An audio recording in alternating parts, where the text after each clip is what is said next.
జగన్ ఒంటరి అవుతాడా, పార్టీ నడుపుతాడా లేదా? వయసు ఉంది కాబట్టి పార్టీ నడుపుతాడు, కానీ నాయకుల పరిస్థితి ఏంటి? సరే, ఉన్నోళ్ళు ఉన్నారు, మెయిన్ గెలిచిన వాళ్ళు గతంలో 23 మంది వెళ్ళిపోయారు, ఇప్పుడు ఇద్దరు ఇంకొక 60 మంది దాకా అంటున్నారు. ఎవరు మిగులుతారు, ఎవరు నడుపుతారు అన్నది పక్కన పెడితే సంస్థాగత నిర్మాణం స్టిల్ నౌ పార్టీకి ఎదురవుతున్న అసలు పెద్ద సమస్య.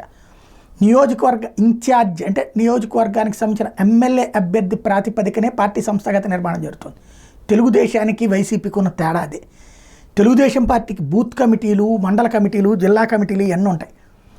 లీడర్లు 2-3 ఎంకరేజ్ చేస్తూ వచ్చారు, ఒకళ్ళు కాకపోతే ఒకళ్ళు అన్నట్టు. కొంతమంది తెలుగుదేశం నుంచి వైసీపీకి వచ్చేసినంత మాత్రం అక్కడ ఏమైనా ప్రాబ్లం అయిందా?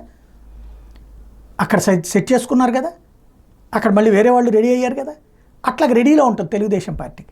అదే వైసీపీకి వచ్చేటప్పటికి ఇప్పుడు రెండో వాళ్ళని ఎక్కడి నుంచినో పంపించడం. ఫర్ ఎగ్జాంపుల్, మాగుంట లేకపోతే ఎక్కడో ఉన్న చెవిరెడ్డిని తీసుకొచ్చి అక్కడ పెట్టాల్సి వచ్చింది, కోటరెడ్డికి లేకపోతే అక్కడ మళ్ళీ వేరే వాళ్ళని తీసుకొచ్చి పెట్టాల్సి వచ్చింది. కాబట్టి బలమైన నాయకత్వం సెట్ కావాలంటే గ్రౌండ్ లెవెల్లో బూత్ లెవెల్ కమిటీల నుంచి పార్టీని సంస్థాగతంగా బలోపేతం చేసుకోవాలి. అది కనుక పట్టించుకోకపోతే జగన్మోహన్ రెడ్డి చివరికి ఒంటరి పోరాటమే చేయాల్సి వస్తుంది.